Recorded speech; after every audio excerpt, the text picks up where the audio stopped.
Hi hello friends అందరికీ నమస్కారం. ప్రభుత్వ ఉద్యోగులకు బకాయిలన్నీ కూడా క్లియర్ అయ్యానా? తాజాగా ఆంధ్రప్రదేశ్ రాష్ట్రానికి సంబంధించి కొత్త సీఎస్ని నియమించడం జరిగింది. ఆ సీఎస్ ఆర్థిక శాఖ అధికారులకు కీలక ఆదేశాలు కూడా జారీ చేయడం జరిగింది. ఈ వీడియోలో వీటన్నిటి గురించి పూర్తి వివరాలు అయితే తెలుసుకుందామండి. ముందుగా బకాయిలన్నీ కూడా సకాలంలో జమ కావాలని ఎవరైతే భావిస్తూ ఉన్నారో వారందరూ కూడా వీడియోను ఒక లైక్ చేసి మీ తోటి ఉద్యోగ మిత్రులకు వీడియోను అయితే షేర్ చేయండి. ఛానల్ని ఫస్ట్ టైం కనుక విజిట్ చేసినట్లయితే తప్పనిసరిగా సబ్స్క్రైబ్ చేసుకుని పక్కనే ఉండే బెల్ సింబల్ని యాక్టివేట్ చేసుకోండి. సో చాలామంది వీడియోస్ చూస్తున్నారు కానీ లైక్ చేయట్లేదండి. లైక్ చేయడం ద్వారా చాలామందికి వీడియో అయితే రీచ్ అవ్వడం జరుగుతుంది. ఖచ్చితంగా బకాయిలు జమ అవ్వాలి. ప్రతి నెల 1వ తేదీన జీతాలు జమ అవ్వాలని ఎవరైతే భావిస్తున్నారో వారందరూ కూడా వీడియోకి లైక్ చేయండి, సపోర్ట్ అయితే తెలియజేయండి. అయితే ఈ కూటమి ప్రభుత్వం ప్రభుత్వ ఉద్యోగులకి సంబంధించి బకాయిలన్నీ కూడా క్లియర్ చేసే అవకాశాలు స్పష్టంగా కనిపిస్తున్నాయి. ఇప్పుడు డీటెయిల్స్లోకి అయితే వెళ్ళిపోదాం. రాష్ట్ర ప్రభుత్వ ప్రధాన కార్యదర్శిగా శుక్రవారం నియమితులైన నీరబ్ కుమార్ ప్రసాద్ గవర్నర్ జస్టిస్ అబ్దుల్ నజీర్తో భేటీ అవ్వడం జరిగింది. శుక్రవారం సాయంత్రం రాజ్భవన్కు వెళ్ళిన ఆయన గవర్నర్ను మర్యాదపూర్వకంగా కలిసి మాట్లాడారు. సో కాబట్టి సీఎస్ని అయితే నియమించడం జరిగిందండి. సో తద్వారా ఉద్యోగులకి సంబంధించి బకాయిలన్నీ కూడా క్లియర్ చేసేందుకు ఈ సీఎస్ అయితే చర్యలు తీసుకుంటారా లేదా అనేది మరికొద్ది రోజుల్లో తెలిసిపోతుంది.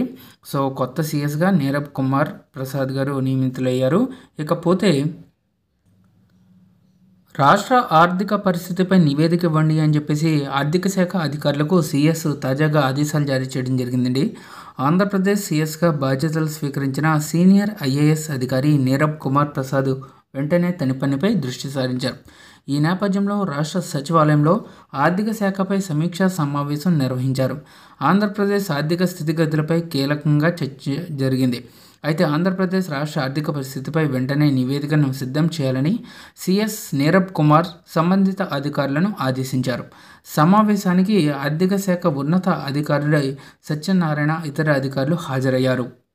సో ఈ విధంగా రాష్ట్ర ఆర్థిక పరిస్థితికి సంబంధించి ఆర్థిక శాఖ అధికారులకు సీఎస్ తాజా ఆదేశాలు జారీ చేయడం జరిగింది. ఒక నివేదికను అయితే సిద్ధం చేయమని సీఎస్ తాజాగా గైడ్లైన్స్ అయితే ఇవ్వడం జరిగింది. దీని ప్రకారంగా ఆర్థిక పరిస్థితిపై ఒక నివేదిక అయితే రాబోతుంది. ఇకపోతే ప్రభుత్వ వెబ్సైట్స్లో జగన్ ఫోటోలు తొలగించాలి. సాధారణ పరిపాలనా శాఖ కీలక ఆదేశాలు. ప్రభుత్వ వెబ్సైట్స్లో మాజీ సీఎం జగన్తో పాటు మాజీ మంత్రులు, ఇతర రాజకీయ నేతల ఫోటోలు లేకుండా చూసుకోవాలని అన్ని శాఖల కార్యదర్శులకు సాధారణ పరిపాలనా శాఖ ఉత్తర్వులు జారీ చేసింది.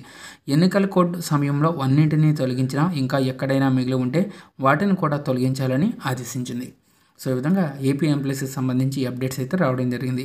సో మనకి పెండింగ్లో ఉన్నటువంటి 2018 టు 23 వరకు గల బకాయిలు 2024 జనవరి జూలై డిఏలు కూడా ప్రకటించాల్సి అయితే ఉన్న నేపథ్యంలో త్వరగతిన వీటన్నిటిపై కూడా ఒక డిసిషన్ వచ్చే ఛాన్సెస్ అయితే ఎక్కువ కనిపిస్తున్నాయి. Thank you friends, have a nice day.